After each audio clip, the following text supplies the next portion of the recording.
കുറച്ച് മാസങ്ങൾക്ക് മുമ്പാണ് ഹരിയാനയിലെ ഒരു ഉൾഗ്രാമത്തിൽ അവിടുത്തെ സർക്കാർ സ്കൂൾ സന്ദർശിക്കാൻ എനിക്ക് അവസരമുണ്ടായത്. 500-ലേറെ കുട്ടികൾ അഡ്മിഷൻ എടുത്തിട്ടുണ്ട്. പക്ഷേ സ്കൂളിലെത്തുന്നത് വെറും 50-ൽ താഴെ മാത്രം കുട്ടികളാണ്. അങ്ങനൊരവസ്ഥയെക്കുറിച്ച് നിങ്ങൾക്കൊന്ന് ആലോചിക്കാനെങ്കിലും സാധിക്കുന്നുണ്ടോ? കുട്ടികളെ സ്ഥിരമായി സ്കൂളിലെത്തിക്കാൻ നിങ്ങൾക്കെന്തെങ്കിലും ചെയ്തു തരാൻ കഴിയുമോ എന്നായിരുന്നു അപരിചിതരായ ഞങ്ങളോട് അധ്യാപകരുടെ ദയനീയമായ ചോദ്യം. ഇനി ഞാൻ പറയുന്നത് വെറും ഒരു കഥയല്ല, നമ്മുടെയൊക്കെ ഉള്ളുലക്കുന്ന ചില യാഥാർത്ഥ്യങ്ങളാണ്. ഉത്തരേന്ത്യൻ ഗ്രാമങ്ങളിലൂടെ എൻ്റെ യാത്രകൾ ആരംഭിച്ച് ഏകദേശം 4 വർഷങ്ങളായി. കുറേയേറെ നാടും അവിടുത്തെ മനുഷ്യരെയും കണ്ടു. അവരുടെ സംസ്കാരങ്ങൾ അനുഭവിക്കുകയും ചിലതൊക്കെ നിങ്ങളോട് പങ്കുവെക്കുകയൊക്കെ ചെയ്തു. പലരും എന്നോട് ചോദിക്കാറുണ്ട്, യാത്രകളിൽ നിങ്ങൾക്ക് ഏറ്റവും സന്തോഷവും അതുപോലെ സങ്കടവും നൽകിയ കാഴ്ചകൾ ഏതൊക്കെയാണ് എന്ന്. ഗ്രാമങ്ങളിലെ മനുഷ്യരുടെ നിഷ്കളങ്കമായ സ്നേഹവും ആതിഥേയത്വവുമാണ് എനിക്ക് ഏറ്റവും സന്തോഷം നൽകിയ നിമിഷങ്ങൾ. പക്ഷേ ഒട്ടുമിക്ക ഗ്രാമങ്ങളിലെയും ഭൂരിപക്ഷം കുട്ടികളും ഇപ്പോഴും സ്കൂളുകളിൽ എത്തുന്നില്ല എന്നതാണ് നമുക്കൊന്ന് ഊഹിക്കാൻ പോലും സാധിക്കാത്ത സങ്കടകരമായ വസ്തുത.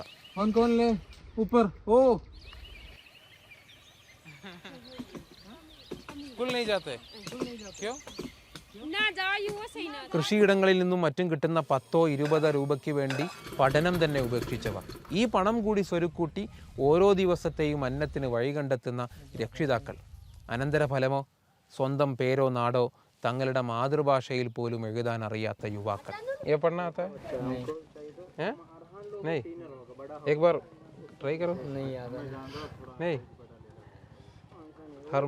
ഈ പിന്നാക്കാവസ്ഥക്ക് പല കാരണങ്ങളുണ്ട്. പ്രധാനമായ ഒന്ന് ദാരിദ്ര്യം തന്നെ.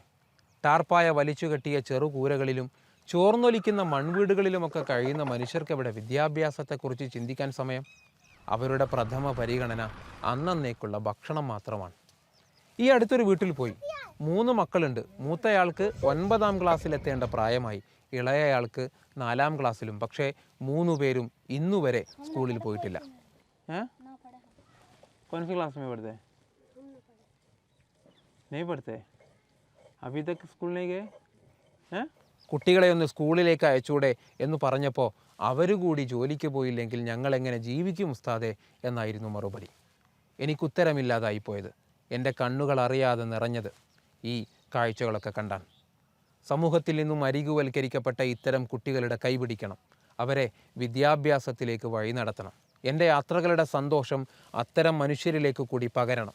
അങ്ങനെയാണ് വിവിധ ഗ്രാമങ്ങളിൽ പല ഘട്ടങ്ങളിൽ ഭക്ഷണവും വിദ്യാഭ്യാസവും ഒരുമിച്ച് ലഭ്യമാക്കുന്ന ചെറിയ ലേണിംഗ് സെൻ്ററുകൾ നമ്മൾ ആരംഭിക്കുന്നത്.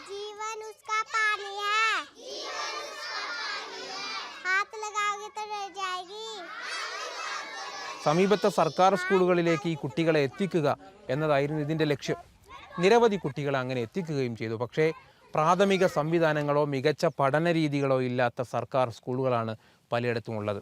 അതുകൊണ്ട് തന്നെ വിവിധ സംസ്ഥാനങ്ങളിൽ നിന്നുള്ള ഇത്തരം പാവപ്പെട്ട കുട്ടികളെ ഉൾക്കൊള്ളുന്ന ഒരു റെസിഡൻഷ്യൽ സ്കൂൾ സംവിധാനം നമുക്ക് അനിവാര്യമായി വന്നിരിക്കുന്നു. അത്തരമൊരു സ്വപ്നം ഞാൻ നിങ്ങളോട് മുമ്പ് പങ്കുവച്ചിരുന്നു.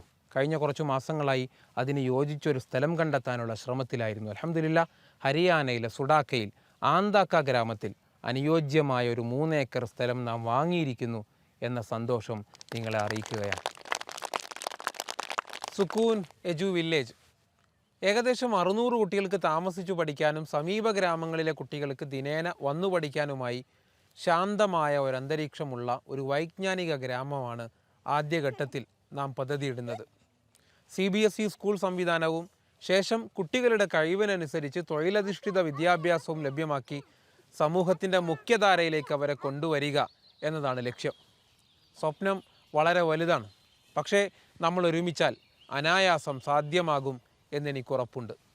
വിവിധ വ്യക്തികളിലേക്കും നാട്ടിലെ മറ്റു കൂട്ടായ്മകളിലേക്കും ഈ സന്ദേശം എത്തിച്ചേരണം എന്ന് ആത്മാർത്ഥമായി ഞാൻ ആഗ്രഹിക്കുന്നു.